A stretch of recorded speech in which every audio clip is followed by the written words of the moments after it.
পিশাচ কথা।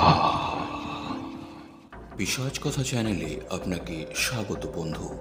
এই চ্যানেলে প্রতি মঙ্গলবার ও শনিবার গল্পের ছলে হাড়হিম করা অলৌকিক ঘটনা শোনানো হয়। আজ তেমনই একটি ঘটনা রইল আপনার জন্য।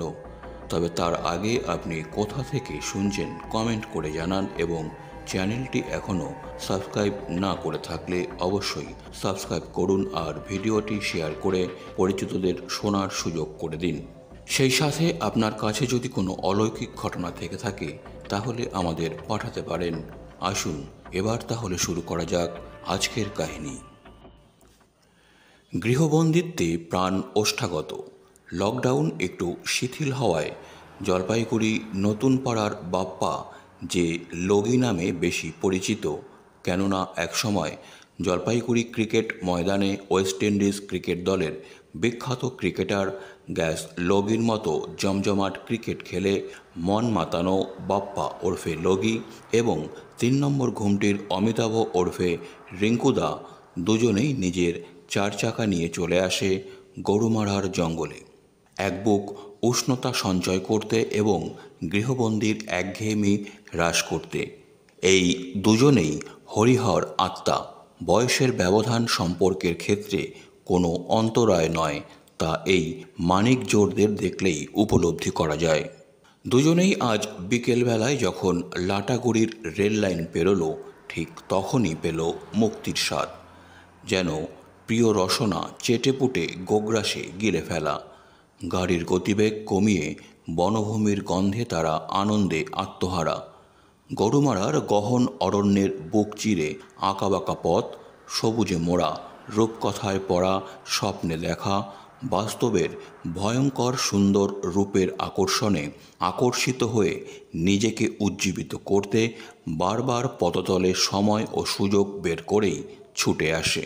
সহজ করে বললে এক বুক অক্সিজেন ও অনাবিল আনন্দ পেতেই ছুটে আসা গরুমারার পদতলে। মহাকালধামে গাড়ি থেকে নেমে প্রাণ ভরে বিশুদ্ধ বাতাস বুকে টেনে স্বস্তি। দুজনেই হাত পা ছড়িয়ে মহাকালধামের সিঁড়িতে বসে নিস্তব্ধতাকে হৃদয়ে গেঁথে নিতে লাগল। পাখির কলরবে ঝিঝি পোকার ডাকে নিস্তব্ধতার ভয়াল পরিবেশ সৃষ্টি করেছে।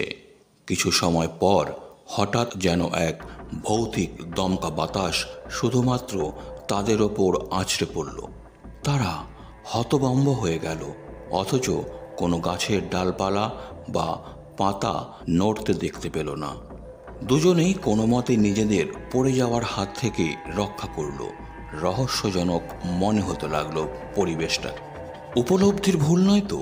দুজন দুজনের দিকে বিস্মিত চোখে তাকিয়ে রইল।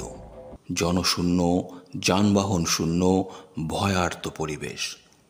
বাপ্পা সিগারেট দেশলাই বের করে পরিস্থিতি স্বাভাবিক করার চেষ্টা করতে সিগারেট জ্বালাতে গিয়ে আবার বিপত্তি। দেশলাই কাঠি জ্বলে, কিন্তু সিগারেটের সামনে নিতেই নিভে যায়। দেশলাই প্যাকেট শেষ হয়ে গেল, অথচ সিগারেট ধরাতে সমর্থ হলো না। বাপ্পার কপালে বিন্দু বিন্দু ঘাম জমে গেল। লকডাউন বলে পথে গাড়ির সংখ্যাও নেই। শুনশান পথ। সহসা মাথার ওপর গাছের ডালে হঠাৎ করে ময়ূরের কর্কশ ডাকে সত্যি আতঙ্কের পরিবেশ তৈরি করল। দুজনেই ঘটনার আকস্মিকতায় বিহ্বল। রিঙ্কুদা বলল, বাপ্পা চল এখান থেকে সামনে সবুজের গালিচা বিছানো ঢেউ খেলানো চা বাগানের অপরূপ সৌন্দর্য উপভোগ করে আসি। বাপ্পা বলল, হ্যাঁ হ্যাঁ চলো, আমার এখানেও কেন জানি না আজ ভালো লাগছে না। পরিস্থিতি রহস্যজনক মনে হচ্ছে। এই কথা বলে দুজনেই গাড়ির দিকে আস্তে আস্তে বাপ্পা পকেটে হাত দিয়ে উপলব্ধি করে গাড়ির চাবি তার পকেটে নেই। বাপ্পা বলে উঠল, রিঙ্কুদা, গাড়ির চাবি কি তোমার কাছে? রিঙ্কুদার জবাব, না না, গাড়ির চাবি তো তুমিই রেখেছ। বাপ্পা বলে, চাবি তো পকেটে নেই আমার, কিন্তু গাড়ি তো লক করা, আর আমরা তো আর কোথাও যাইনি। দুজনে দুজনের মুখের দিকে ফ্যাল ফ্যাল দৃষ্টিতে তাকিয়ে আছে। দুজনেই নিরুত্তর অসহায় বোধ করছে। সন্ধ্যা নামতে চলেছে। পরবর্তী পদক্ষেপের বিষয়ে দুজনেই কিছু ভাবতে পারছে না। এই অসহায় পরিস্থিতিতে একটি কথা দুজনের মনে আসছে, কিং কর্তব্য বিমূঢ় বোধহয় একেই বলে। ঝিঝি পোকার ডাক যেন ইচ্ছে করেই কেউ বাড়িয়ে চলেছে। বনের পূর্ব কোণে চাঁদের আলোর খানিক ছটা দেখা যাচ্ছে। জ্যোৎস্নাকে আটকে রেখেছে মেঘের দল। দুজন একে অপরের মুখের পানে ভয়ার্ত চোখে তাকিয়ে আছে। আস্তে আস্তে গাড়ির সামনে এগিয়ে দেখে একটি হাতি রাস্তার অপর পারে দাঁড়িয়ে বাপ্পাদের দিকে তাকিয়ে আছে। রিঙ্কুদা বাপ্পাকে মৃদুস্বরে বলল, একাকী হাতি সবসময় বিপজ্জনক, সাবধান। এ এক অদ্ভুত ভয়ঙ্কর পরিস্থিতি। গাড়ি আছে, হাতে চাবি নেই। অপরদিকে দাঁড়িয়ে আছে বিশালাকায় এক বুনো হাতি। দুজনেই চুপিসারে হাঁটু গেড়ে গাড়ির আড়ালে হাতির চোখের চোখাচোখি হতে লুকিয়ে থাকে। কি জানি কি কপাল গুনে একটি বড় ট্রাক লাটাগুড়ির দিক থেকে চালসার দিকে এসে পড়াতে হাতিটি মাথা ঘুরিয়ে অন্যদিকে চলে যায়। এমনিতেই জঙ্গলে দিনের আলো কম, তার ওপর সন্ধ্যা নেমে এসেছে। লোকজন নেই, গাড়ি ঘোড়াও নেই, নিজেদের গাড়ির চাবিও নেই, আবার পাশেই হাতির ডাল ভাঙার শব্দ। এই পরিস্থিতিতে দুজনেই ভাষা হারিয়ে ফেলেছে। মোবাইলের টাওয়ারও নেই যে ফোন করে লাটাগুড়ির মানবদার কাছে সহযোগিতা চাইবে। এমন সময় আচমকাই হুড়মুড় করে একটি বেশ বড় আকারের শুকনো ডাল তারা কিছুক্ষণ আগে যেখানে দাঁড়িয়েছিল সেখানে ভেঙে পড়ল। স্থান পরিবর্তন না করলে এখনই ছবি হয়ে যাওয়ার সম্ভাবনা ছিল। রিঙ্কুদার মুখ শুকনো হয়ে গেছে। এদিকে আকাশ কালো হয়ে বিদ্যুতের ঝলকানি শুরু হয়েছে। বাপ্পা মনে মনে ভাবছে, কি কুক্ষণে কার মুখ দেখেই যে আজ রওনা দিয়েছিলাম। নিজেদের মধ্যে কথা বলার ভাষাও কেউ খুঁজে পাচ্ছে না। দেখতে দেখতে বৃষ্টির ফোঁটা পড়তে শুরু করলো। আজকের পরিণতি কি হবে? অসহায়তায় দুজনের প্রাণ ওষ্ঠাগত। এমন সময়ে মহাকালধামের নিচ থেকে ঝিরিঝিরি বৃষ্টিতে ভিজতে ভিজতে সাদা শাড়িতে সুন্দরী এক সুঠাম মহিলা এসে হাজির। এসেই মহিলা বলল, আপনারা জলপাইগুড়ি ফিরবেন তো? চলুন, আমিও যাব। আর এই নিন আপনাদের গাড়ির চাবি, আমি নিচে কুড়িয়ে পেলাম। যেতে যেতে আমার সম্পর্কে জানতে চাইলে জানাবো। ঘটনার আকস্মিকতায় দুজনের মুখের ভাষা যেন স্তব্ধ হয়ে গেছে। ভদ্রমহিলার বাচন ভঙ্গিমা এমনই আকর্ষণীয়, দুজনের একজনও কোনো বিরোধিতা করতে পারল না। কিন্তু গাড়ির চাবি ফিরে পাওয়ার আনন্দে তাড়াতাড়ি গাড়ির চালকের আসনে বসে পড়ে বাপ্পা, পাশের সিটে রিঙ্কুদা। মহিলাকে কিছু বলার পূর্বেই তিনি পেছনের সিট নির্দ্বিধায় দখল করে বসে পড়েন। বাপ্পা ও রিঙ্কুদার মনে আনন্দের সাথে উৎকণ্ঠা ও কৌতূহল। এই ভর সন্ধ্যায় একাকী সুন্দরী মহিলা কোথা থেকে এলো, কিভাবে তাদের গাড়ির চাবি বা পেল, ভাবতে লাগলো তারা। এদিকে আকাশ ভেঙে নেমে এলো বৃষ্টি। বাপ্পা গাড়ি ঘুরিয়ে মনে মনে ভাবতে লাগলো, কোনোভাবে লাটাগুড়িতে পৌঁছে গেলে আর কোনো সমস্যা নেই। গাড়ির সামনের আলো ফেলতে বোঝা গেল বৃষ্টির তীব্রতা ও ঘনত্ব। গাড়ির সামনের কাচের ওয়াইপার চালিয়েও বেশি দূর দেখা যাচ্ছে না। পথের বাদিক ঘেঁষে ধীরে ধীরে বাপ্পা গাড়ি নিয়ে ছুটে চলেছে এই কঠিন সময় থেকে মুক্তি পেতে। পরিস্থিতি যে জটিল থেকে জটিলতর হয়ে গেছে দুজনেই বুঝতে পারছে। কিন্তু রহস্যময়ী পেছনের সিটে বসে থাকার দরুন নিজেদের মধ্যে আলোচনাও করতে পারছে না। গাড়ির ভেতরে এক শুনশান নিস্তব্ধতা। সুন্দরী মহিলা ভাবলেশহীনভাবে লিপস্টিক বের করে ঠোঁটে লাগাতে লাগলো। মহিলাটির মুখে চোখে কোনো উৎকণ্ঠার চিহ্নের লক্ষণ নেই। এই যে রাত হতে চলল, বাইরে এত মুষলধারে বৃষ্টি হচ্ছে, সাথে বিদ্যুতের ঝলকানি দেখা যাচ্ছে।